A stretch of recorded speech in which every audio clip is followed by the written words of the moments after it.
canal, que é o nosso bate-papo com a Lu. Hoje a nossa convidada é a Juliana, uma brasileira que já está aqui em Valência há alguns anos. Eu trouxe a Juliana para contar um pouquinho da experiência dela com relação a Valência, com relação à Espanha, com relação a outros países, porque eu sei que a Juliana também é muito viajada, para trazer para você essa visão gostosa, descontraída sobre como é viver aqui na Espanha, desde a perspectiva dela. E é isso, em primeiro lugar, obrigada, Ju, por estar aqui participando desse quadro do bate-papo com a Lu. E bem, primeiro eu queria que você se apresentasse, dissesse quanto tempo você está aqui na Espanha. Claro, vamos lá. Então, prazer estar aqui, obrigada a você pelo convite, pelo espaço. É sempre bom poder falar um pouquinho, né, da nossa perspectiva, de quem já está aqui há um tempo. Eu sou Juliana Mello, eu vivo aqui na Espanha há 4 anos e um pouquinho já. Tenho um amor profundo pela história que me trouxe até aqui, por tudo que eu atravessei, né, para chegar até aqui. E vou colecionando algumas experiências, algumas coisas que acontecem que a gente nem imaginava, outras a gente imaginava e acontece tudo bem diferente. Mas estou aqui, cumprindo minha jornada. Ju, bem, a Ju veio com o marido, né? Sim. Ju, por que a Espanha? Por que vocês escolheram a Espanha para emigrar? Então, eu sou casada há bastante tempo e desde a época que a gente namorava, a gente já falava em sair do Brasil e ter experiências fora. Na época era mais como intercâmbio, vamos passar um tempo fora. E aí eu passei realmente, ainda antes de casar, eu fiz um intercâmbio, passei muito tempo fora. E desde então a minha perspectiva mudou de Brasil. Eu voltava pro Brasil, mas eu já não me sentia em casa, sabe? Eu falava, gente, eu tenho que sair de novo, eu tenho que dar um jeito. E aí algumas coisas foram acontecendo na vida, os projetos foram sendo adiados por umas questões familiares e profissionais também. E aí, quando a gente conseguiu encaixar tudo, a parte profissional do meu marido com a parte familiar, a Espanha se encaixava melhor no visto, sabe? No visto que a gente poderia ter. E aí foi Mas isso. aí vocês já conheciam a Espanha? Em 2018, a gente teve um momento em que a gente saiu do Brasil para ficar aqui na Europa. Foi inclusive a primeira vez que eu vim para a Europa, em 2018, e aí eu fiquei 4 meses aqui. E nesses 4 meses eu viajei 8 países. E aí foi mais ou menos com essa intenção, assim, menos olhar de turista e mais olhar de residente, como seria. E aí dos países que a gente visitou, a gente procurou entender o que faria mais sentido. Levando em conta adaptação cultural, fuso horário com o Brasil dá mais ou menos igual, porque a Europa está mais ou menos regulada ali o fuso horário, mas também isso, como seria a perspectiva de visto. E aí no fim a Espanha encaixava entre alguns critérios, a Espanha se encaixava mais. Então não foi assim, eu sou apaixonada pela Espanha desde sempre, por isso eu quero ir pra lá. Foi mais uma questão estratégica, sabe? E aí no fim, tô aqui ainda. E por que Valência em específico? Eu falo que Valência me escolheu, sabe? E você teve até uma participação nisso, né? Porque na época que a gente tava organizando o visto, a gente poderia escolher qualquer lugar da Espanha. E aí, a gente, nessa história de você poder qualquer lugar, você acaba ficando perdido. Você fala, meu Deus, eu posso qualquer lugar. É diferente de quem já vem com um trabalho em vista, ou já tem família, né? Ou já tem a mãe, a irmã, não sei. Eu não tinha ninguém, eu podia realmente escolher. Morar em qualquer lugar. Exato. Mas aí eu fui, na época, os grupos do Facebook, eles eram muito mais ativos, acho até que são hoje.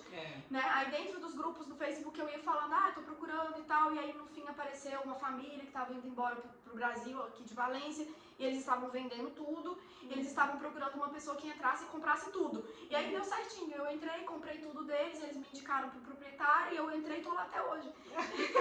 Então eu falo que Valência me escolheu, porque eu acabei conseguindo a moradia, que é uma das coisas mais complicadas para quem tá chegando aqui, né?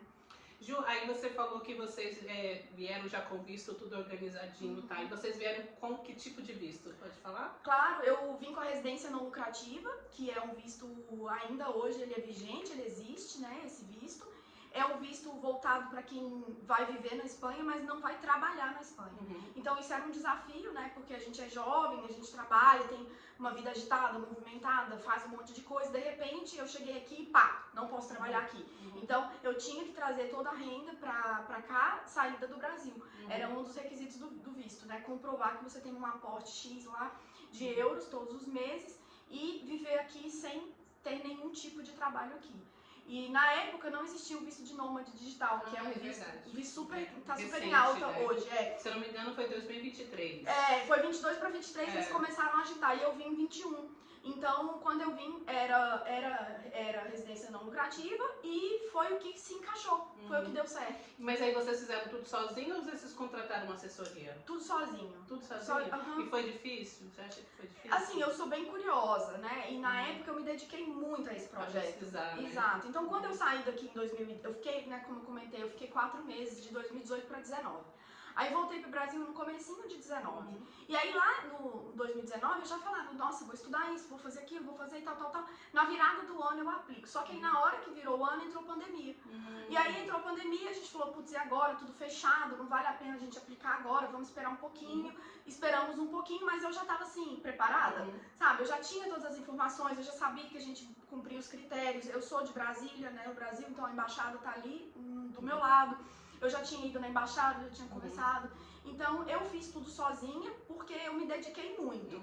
Mas se a pessoa que pretende vir fazer algum tipo de visto não é dessas pessoas que se entregam muito, eu recomendo... É que tem que ter muita paciência, né? Porque é muita informação. Exato, mesmo. Tem muita chance de errar. E ademais, sabe? a Espanha, ela é muito burocrática. Exato. Então, assim, tem gente que fala, nossa, que absurdo pagar uma assessoria se você pode fazer sozinho. Eu não acho. Sabe? Eu acho assim, se você não tá afim de ler, de estudar, de pesquisar, cara, paga uma assessoria, a assessoria vive pra isso, ela cuida disso. Claro. Esse é o papel dela. Então, eu acredito que as assessorias, elas são muito importantes. Que vale a pena. Vale a pena sim. Gente, a Ju, ela tem a empresa no Brasil e o marido dela também, então eles têm essa liberdade de ter a renda deles lá e poder morar em qualquer lugar. Ju, então assim, se hoje vocês fossem vir para a Espanha, com o perfil de vocês, seria ainda melhor a residência não lucrativa ou essa opção que a gente tem agora do nome digital? Qual que você escolheria, já que você já sabe como que funciona? Na verdade, eu acho, tá? Eu penso assim que eles não me dariam escolha. Na hora que eles vissem o meu perfil, eu entraria em nômade.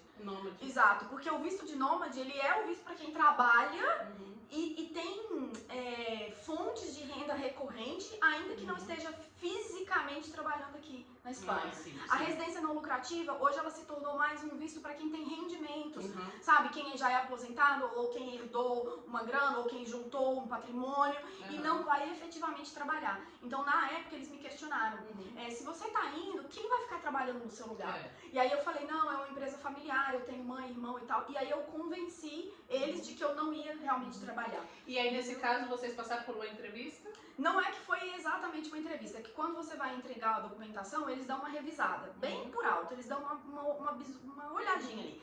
E aí, quando ele notou que eu tava entrando não como aposentada, porque eu tinha 35 anos, mas eu tava entrando como uma remuneração, ele falou, tá, mas se você vai viver lá, como é que você vai trabalhar aqui? Aí eu falei, não, é porque a empresa é familiar, a empresa já roda há muitos anos, aí eu mostrei, e aí eles entenderam que no contrato social realmente eu não estava sozinha na empresa e que eu tinha sócios. E aí eles liberaram. Mas eu acredito que se fosse hoje, eles iam falar, não, você não é residente digital, você não é residente não lucrativo, você é nômade digital. E que, claro, faz muito mais sentido também, porque o nômade paga um montão de impostos aqui. Claro. Então eles estão muito preferindo o nômade do que a residência não lucrativa. Exato. Ju, como a gente fala que o conteúdo é mais para pessoas que pensam em migrar para a Espanha, a gente tem sempre essa questão assim de esse ponto de vista, como você falou, de um turista é uma coisa, quando você vai residir é outra. Quando você já estava aqui residindo, você passou por algum choque cultural, mesmo que você já vinha vindo para a Espanha, você passou por algum choque cultural, ou seja, algo que te chocou no sentido, eu pensava que era assim e é diferente, seja para positivo ou para negativo, passou isso por você no começo? Passa. Gente, eu acho que é impossível você fazer uma transformação na sua vida e não passar, sabe? Não importa o quanto você se prepare. Viver é diferente de planejar, de passear, de imaginar. Então, assim, eu digo com tranquilidade que eu tinha uma arrogância quando eu cheguei aqui, justamente porque eu me considerava super experiente em viajar. Então, assim, já viajei muito, né? Toda a minha vida eu viajei, vai ser facinho isso e aquilo. Não é a mesma coisa você viajar muito e você mudar.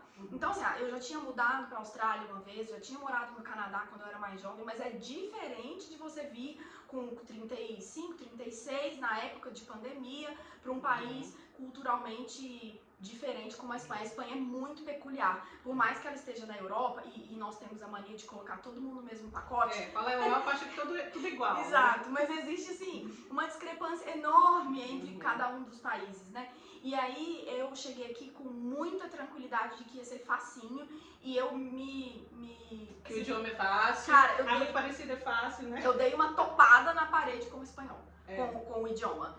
Então, você achava que ia ser muito mais fácil a questão do idioma? Eu achava que ia ser muito mais fácil. Primeiro, porque você já fala inglês, exato, né? Eu ia comentar. Por eu já falar inglês, eu pensava, beleza, na hora que o portunhol não funcionar, eu falo inglês. Só que não é assim. Ninguém fala inglês aqui nos órgãos públicos, nos bancos, na vida real, na hora de você abastecer um carro, na hora de você pegar um troco, na hora de você pedir uma informação. Então, assim, é legal falar inglês, sei lá, na praia em Barcelona, tomando uma pinga colada, sabe? Mas se você sai de Barcelona e Madrid, vem pra Valência e vai resolver burocracia, ninguém fala inglês. Não. Sabe? Eu acho que o único lugar assim que a gente não encontra pra você ter um contato em inglês com mais facilidade, eu acho que é mais restaurante, né? Porque até mesmo cafeteria, se você for, é difícil você encontrar um atendente que vai falar inglês, né? Exato. Mas restaurante sim é mais fácil. Mas realmente, se você tem que resolver alguma questão burocrática e tal, né, você não vai encontrar essa facilidade. Gente, e é muita bobagem vocês acreditarem no portunhol. Sério. Beira estupidez. Porque não é o mesmo idioma. As pessoas aqui, elas não têm paciência com você gaguejando. Quando você fala que não entendeu, elas fazem caretas, elas fazem Elas se sentem muito ofendidas, né? Tipo assim, de uma certa forma, não sei se você concorda com isso, mas eu penso assim, é a gente que está indo no país deles, então é a gente que tem que fazer um esforço, né, de uma certa maneira. Mas eu também penso que se uma pessoa que vem falar comigo em um idioma que eu não entendo, a nossa característica brasileira, assim, é de tentar fazer o máximo ali para ajudar, você rebola e você tenta, e tem que você precisa pegar na mão e levar lá e tal. O espanhol ele não tem isso. Exato. O espanhol não tem. Então, ele não entendeu, ele vai embora, ele não tá nem aí pra você. Gente, tem exceções? Tem. Né? Porque eu já vi muitos brasileiros falarem, nossa, porque espanhol é muito amável, porque espanhol te leva pela mão. Gente, não é a realidade. Eu moro há 10 anos aqui e eu posso falar, existem exceções como em todos os lugares do mundo, mas a realidade, o perfil espanhol não é esse, né, Ju? Exato. E eu digo o seguinte, esse lado que você tem que se esforçar, óbvio, eu tô aqui na Espanha, é claro que eu tenho que me esforçar, só que durante o meu esforço, existe uma diferença entre você se esforçar e você conseguir. E enquanto você tá se esforçando, a paciência deles é quase nula. Então, assim, se você tá lá em Sevilha, em Málaga, até que eu acho que vai mais fácil, porque o andaluz, ele é mais bom vivant. Então, vamos falar que lá no sul da Espanha, talvez você vai encontrar mais sorrisos. Mas você subiu um pouquinho, chegou na comunidade valenciana, passou ali pra Catalunha, gente, é o seguinte, eles não têm paciência e eles não esperam você terminar. Então você tá no meio da frase, gaguejando, eles já dão por sentado que você não fala, que eles não estão te entendendo.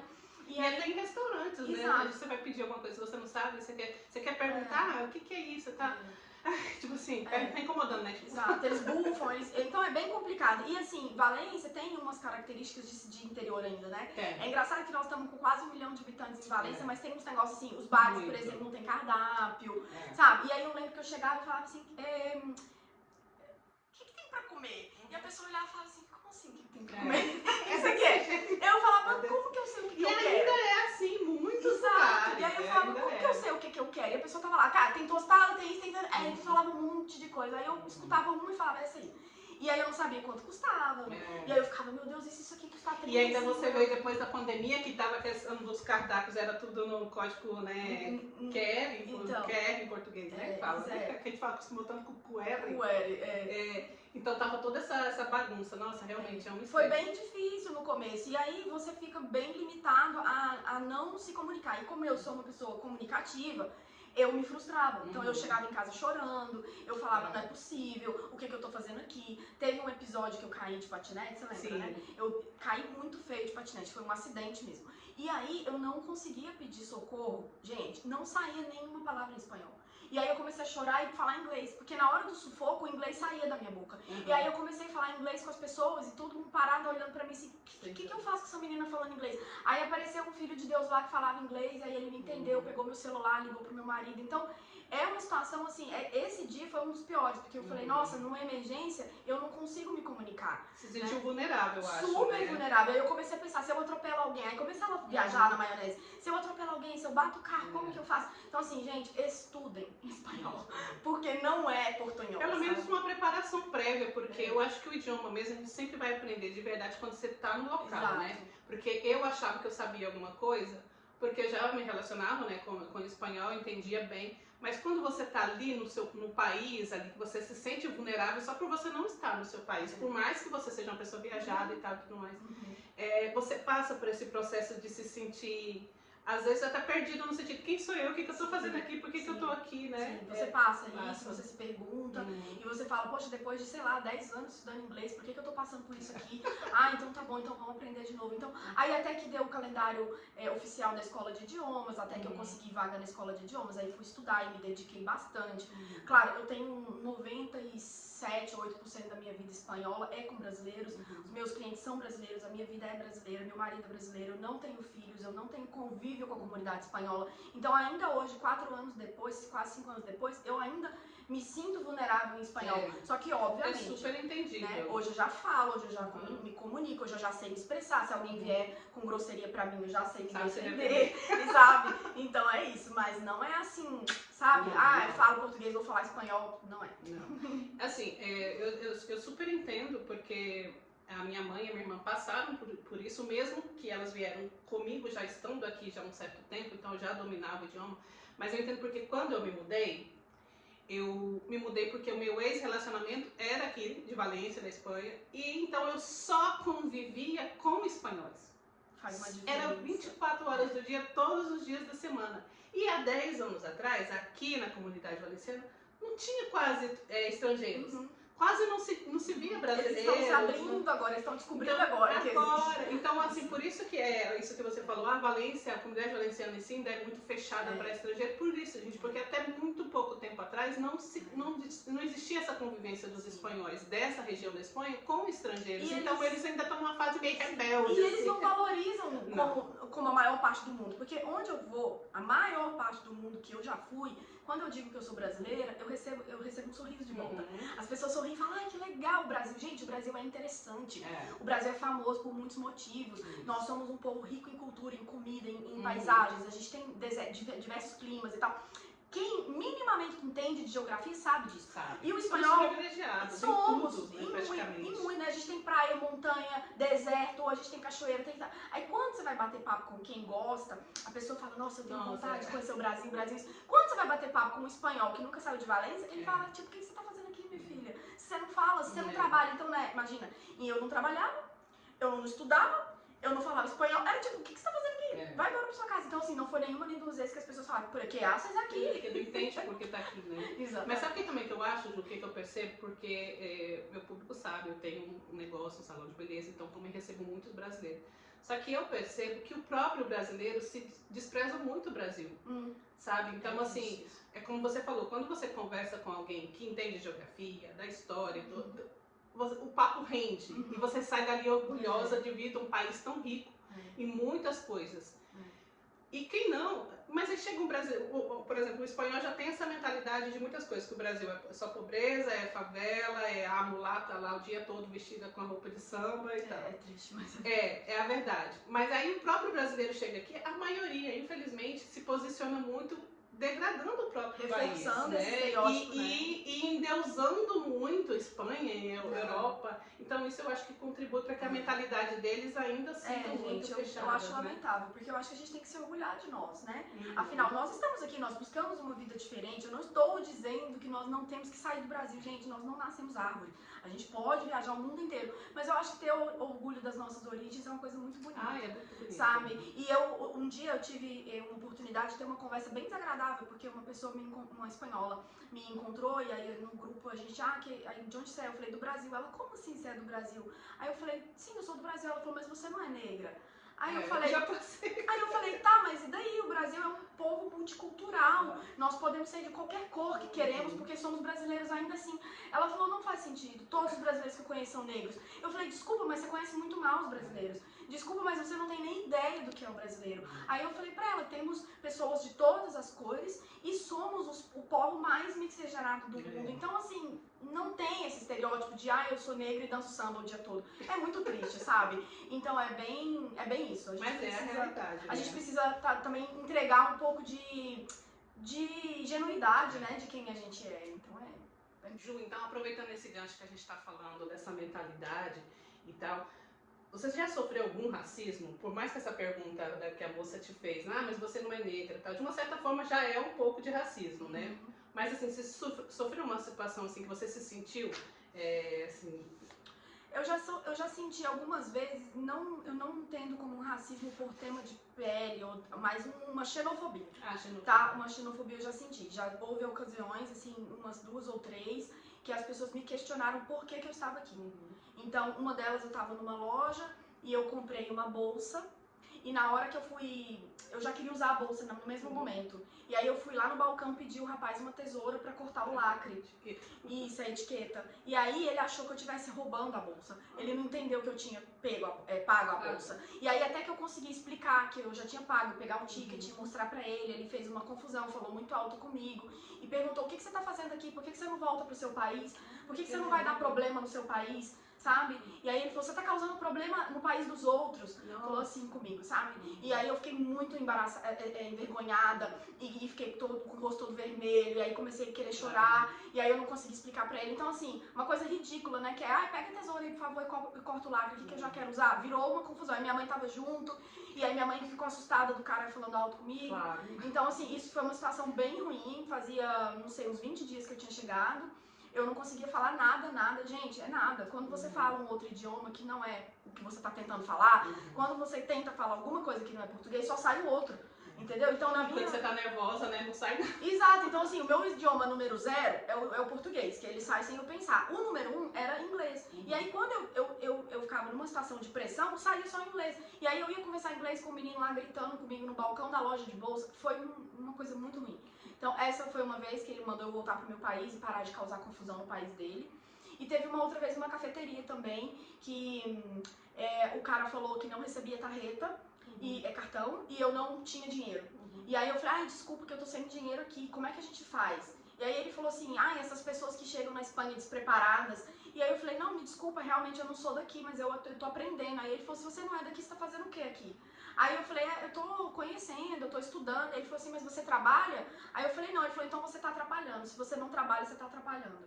Então assim, é bem difícil, porque né, o que eu vou fazer? Dar uma palestra pro cara? Falar, peraí, deixa eu te mostrar meu visto. Ninguém tá nem aí, entendeu? Então assim, você imagina que porque você fez um visto, gastou com traduções, fez tudo certinho, pagou todas as taxas, tem um documento, tem um negocinho ali, cara, não muda nada. Que vai ser mais aceitável. Na prática, as pessoas, elas não querem que você tire elas da zona de conforto. Muitas delas, tá, gente? Não tô generalizando, você não vai ser maltratado na Espanha, não é isso. Existem pessoas maravilhosas, mas existem aqueles que não estão acostumados com a globalização. Exatamente. Sabe? Eu acho que ainda é essa consequência, sobretudo da região que a gente mora, de estar aceitando essa... Porque assim, gente, até 10 anos atrás, Ju, você tá há 4, né? 4. Eu tô há 10. Quando eu cheguei aqui, claro que já existia muito turismo, mas era um turismo de outros europeus. Sim. Tanto é que quando eu abri o meu negócio, um salão de beleza, que é no centro de Valência, eu recebia muitos turistas, mas eram alemães, holandeses, ingleses, franceses e tal. Então para eles tudo bem, porque tá aqui, né? Eles não são irmãos, né? Do mesmo continente. Então, depois que começou a chegar outros brasileiros, colombianos, venezuelanos, foi gerando essa energia de rechaçar, né? De exclusão. A gente não quer eles aqui. Exato. Só que ao mesmo tempo é muito curioso porque muitos trabalhos os espanhóis não fazem. Exato. E quem tem que fazer? Os estrangeiros. E também é uma questão sociocultural e histórica também. Eu não vou perder o meu tempo convencendo ninguém, mas em primeiro momento, quem saiu daqui na Guerra Civil e foi pra lá foram eles. Exatamente. Então, a gente recebeu um montão de espanhóis na época que eles estavam precisando, na época que eles não tinham condições de viver aqui. E por causa disso, hoje nós temos netos e bisnetos de espanhol no nosso país, que tem todo o direito do mundo de ir e vir. Então, em primeiro lugar, vamos lembrar que somos seres humanos livres para fazer essa mudança desde que quando a gente está com uma autorização e está tudo fazendo tudo certinho, né? Então, eu me senti mal porque eles não dão a chance da gente falar, não, olha só, eu estou passando por uma transição, eu cheguei há 2 meses, eu estou aprendendo. Então, isso é ruim porque, como você falou no começo, existem pessoas que fazem parte da sua mudança. Existem pessoas que abraçam a mudança com você, que falam, olha, que legal, seja bem-vinda, se você precisar, eu tô aqui, eu sei que não é fácil começar. Isso eu senti na Austrália, isso eu senti no Canadá. Pessoas que são tão acostumados com gente chegando toda hora que nossa, imagina, vai dar tudo certo, fica bem. Aqui na Espanha eles ainda vão chegar nesse ponto. Eu acredito que vai chegar, porque quando você está falando suas experiências na Austrália, no Canadá, existe mais esse acolhimento, porque são países, a Austrália também, são um país totalmente colonizado por outros. Exato, são todo mundo estrangeiro, né? Mas o espanhol não. É que assim, gente, na verdade, aqui no meu canal, desde que eu comecei, eu sempre falei de trazer a realidade nua e crua. Não necessariamente pro lado negativo, mas nua e crua pros dois lados. O lado bom, o lado ruim. Gente, tem um monte de coisa maravilhosa. Muito, senão nem não tinha ninguém aqui, eu tinha ido embora no primeiro dia, né? Mas a Espanha ainda tá nessa fase de aceitar essa imigração e tudo mais. Então existe esse sentimento ainda de superioridade, sim, né? E tem outra questão também que eu acho que, principalmente nós sul-americanos, os colombianos, os venezuelanos, argentinos, brasileiros, nós trabalhamos muito.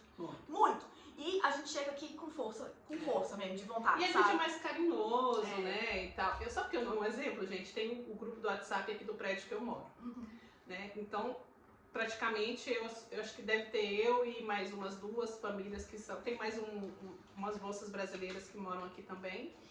E eu acho que tem mais uma senhora que é brasileira. E os demais são todos espanhóis, né?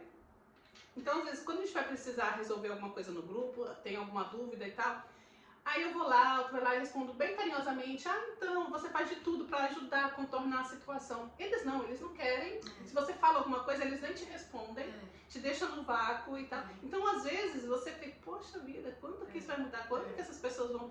Então, isso às vezes, ainda depois de 10 anos, eu ainda me sinto chateada, sabe? Com algumas coisas assim. Mas a gente falando da Espanha, você já viajou para várias partes da Espanha, né? Nesse tempo. Já. Então, se hoje, se eu tivesse que mudar de Valência para outra parte da Espanha, qual cidade que você acha que você mudaria? A Espanha, outra coisa bem curiosa, que eu também só descobri depois que eu já estava aqui, é que a Espanha são vários países dentro de um. Então, quando a gente olha tão pequenininha no mapa, né, do tamanho de Minas Gerais, você pensa, nossa, que povo unido, só que não. É assim, são vários micro-idiomas, né, que são as línguas regionais. As províncias têm a sua identidade muito forte, a sua culinária muito forte, seus costumes, os seus feriados.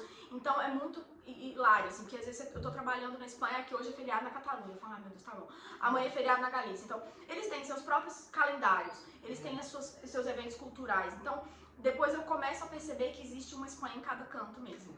Hoje, eu moraria numa cidade talvez um pouco menor, para eu ter uma experiência mais ainda genuína do que Valência, tá? Valência, por mais que a gente tá falando, né, super fechada, Valência tem um contato já muito grande com turistas. Então, tem uma parte de Valência que ela perdeu já um pouco da identidade já por causa desse tanto de turista. Então, a identidade espanhola, de fato, ela tá nos pueblos, nas pequenas cidades, né? Eu gosto muito de Saragoça e eu gosto muito da região da Galícia, que é a região lá norte de Portugal, né? Então eu moraria também em La Coruña.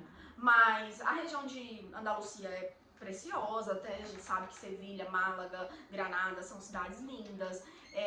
A região de San Sebastián, que fica no norte do País Basco, é muito linda. Só que aí é outra pegada, né? Até climática também, né? Porque a região da Galícia é mais frio, é mais chuvoso, é bem mais aquela mais nublado grande parte do tempo, mas as paisagens são belíssimas. São belíssimas. Você vai para Andaluzia, que eu sou super fã, que se eu tivesse que mudar de Valência hoje, eu iria para uma parte da Andaluzia, já é mais calorzinho, o povo é mais aberto, é mais alegre. Então realmente faz todo sentido. São várias Espanhas dentro da Espanha.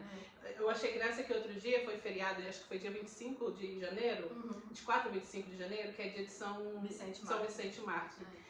E aí tem um feriado, gente, porque assim, Valência tá a cidade e em torno tem várias cidades pequenininhas como a que eu moro, que parece na verdade mais um bairro, né? Você nem sabe onde que você tá no bairro, se é a cidade.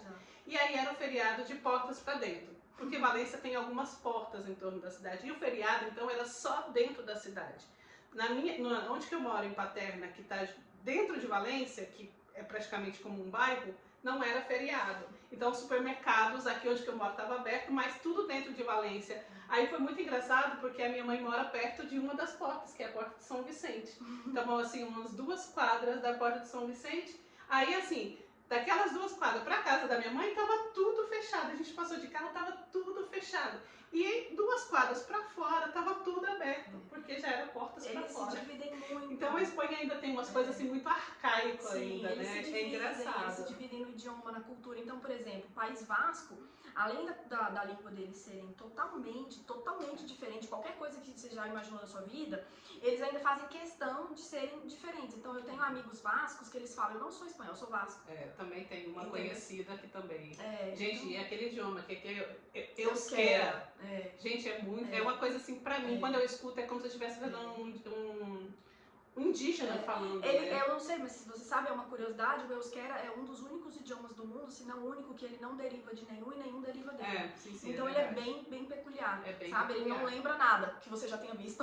Mas como eu morei em Mato Grosso uma parte da minha infância, e ali era uma região de muitos índios, tinha várias tribos, quando eu escuto euskera, é como se eu estivesse escutando esses índios.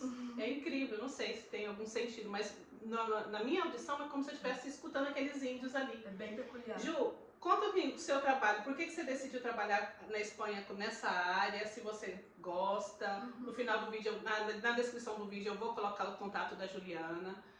Enfim.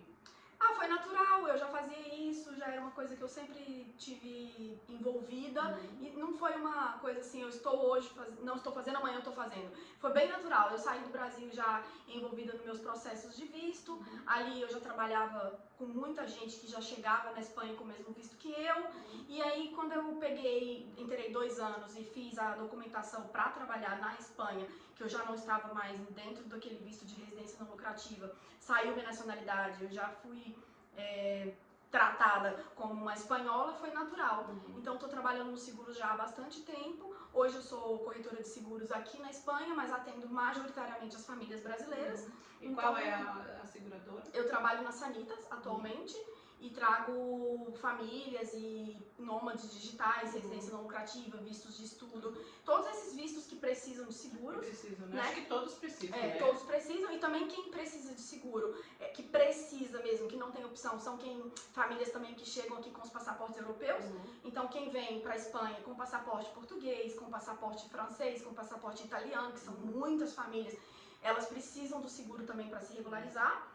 E se elas não estiverem trabalhando, tá? Se já tiver com trabalho, o seguro é opcional. E, obviamente, as famílias que querem ter o seguro por uma opção. Então, hoje tem alguns nichos, né, que eu atendo. As famílias que já vivem aqui na Espanha, que já estão com essa parte burocrática organizada, elas também optam muitas vezes para ter o seguro para ficar mais confortável, não precisa... mesmo, na verdade, a gente chama de seguro, mas é o plano de saúde, né? Então, para você também não precisar ficar pegando fila, esperando a Seguridade Social te chamar para fazer os exames, né? Quem tem mais de 40 precisa fazer mamografia e tal, não precisar entrar naquela fila de eu vou esperar eles me ligarem, aí eles te ligam no dia que você não pode, aí você perde, aí você vai pro fim da fila.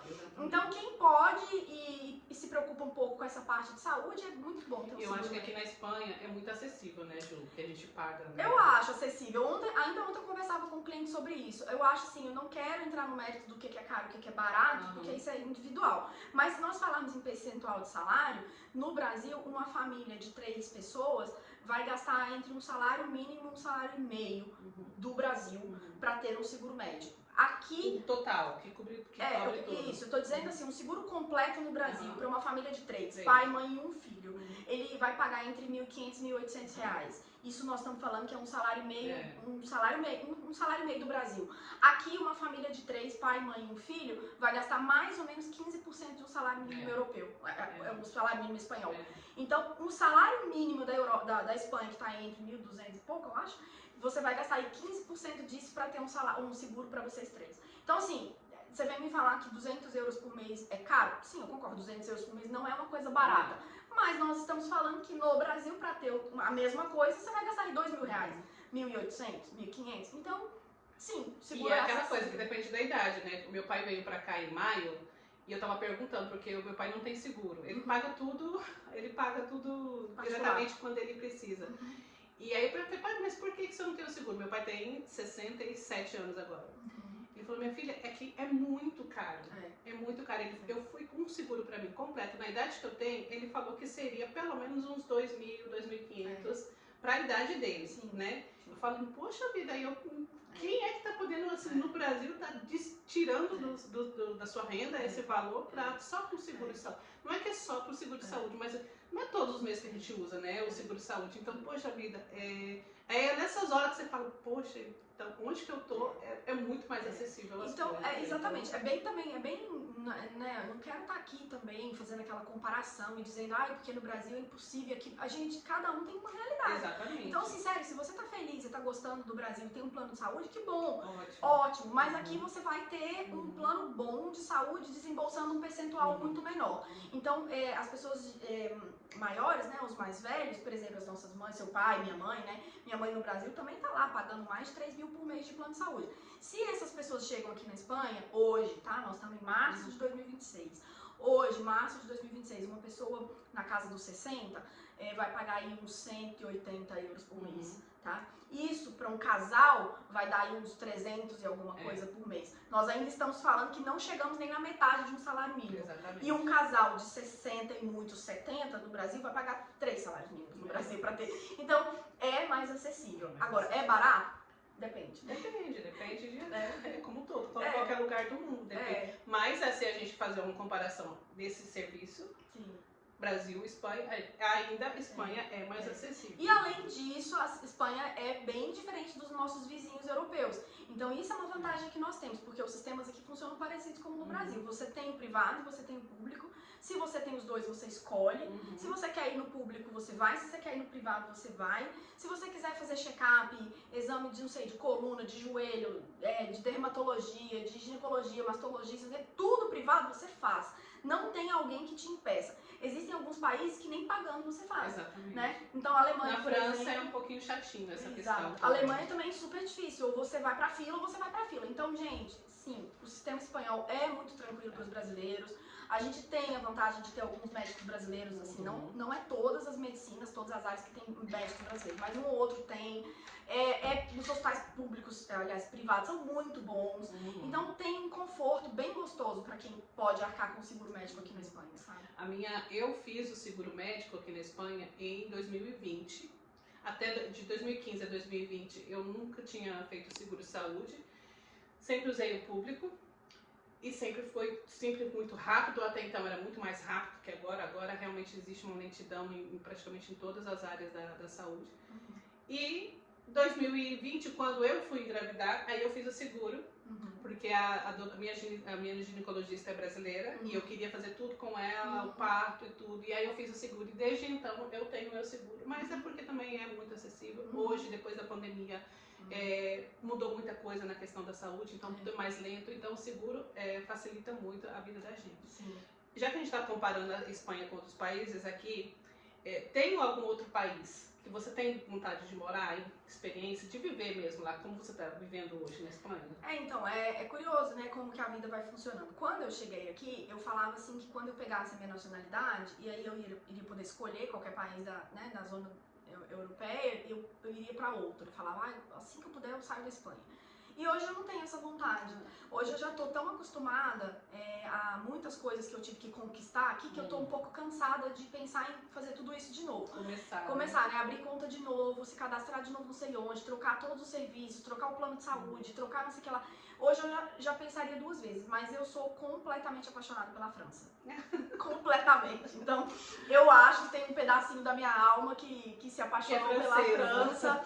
E sempre que eu posso eu volto, graças a Deus tá aqui do lado, então eu posso ir sempre. E assim, sempre que eu penso assim, eu queria fazer alguma coisa legal, eu queria ir na França. Então assim, francês, como vai? Eu vou estudando um pouco de francês, né, pra não chegar lá e quebrar a cara de novo igual aconteceu. Quer aprender? Eu vou mandar a Julie pra tua casa no final de semana, você tem uma professora lá. Ai, que gracinha. Gente, assim, a França pra mim, eu não tô falando de Paris, só Paris, porque claro, Paris é linda, mas a França é muito mais que Paris. Muito mais. Então, eu falo que a verdadeira França é o interior. Exato. Né? Então eu sou apaixonada pelo interior da França. Cada vez eu vou pra um lugarzinho diferente, sempre eu falo, eu quero ficar aqui. Então hoje eu não iria embora por pura e simples assim, eu não aguento mais burocracia.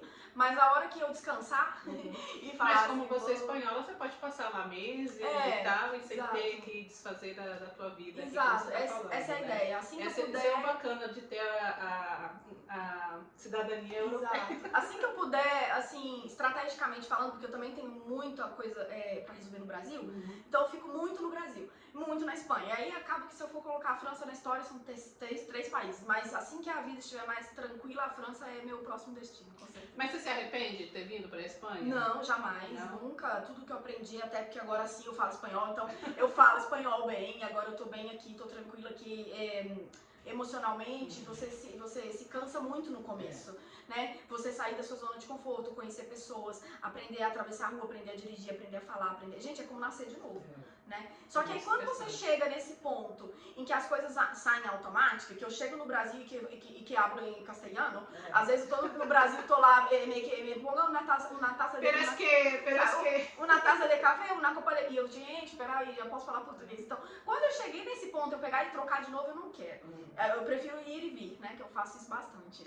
Mas hoje, quando você olha que você chegou nesse nível, você conquistou, você teria feito alguma coisa de diferente? Estudar espanhol, é a única coisa que eu teria feito. Então quando você veio zero espanhol? Eu vim zero espanhol, mas zero mesmo. Eu não falava nenhum olá.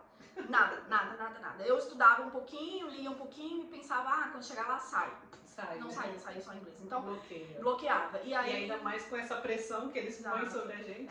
Então hoje eu não me arrependo de nada, a não ser que eu estudaria um pouco mais, mas hoje eu tenho um carinho muito grande por tudo que eu já vivi aqui, né? Quem eu já sou, quem eu me tornei também, né? Pela a trajetória que eu fiz um visto, daí renovei o visto, depois peguei nacionalidade, estudei para as provas, passei.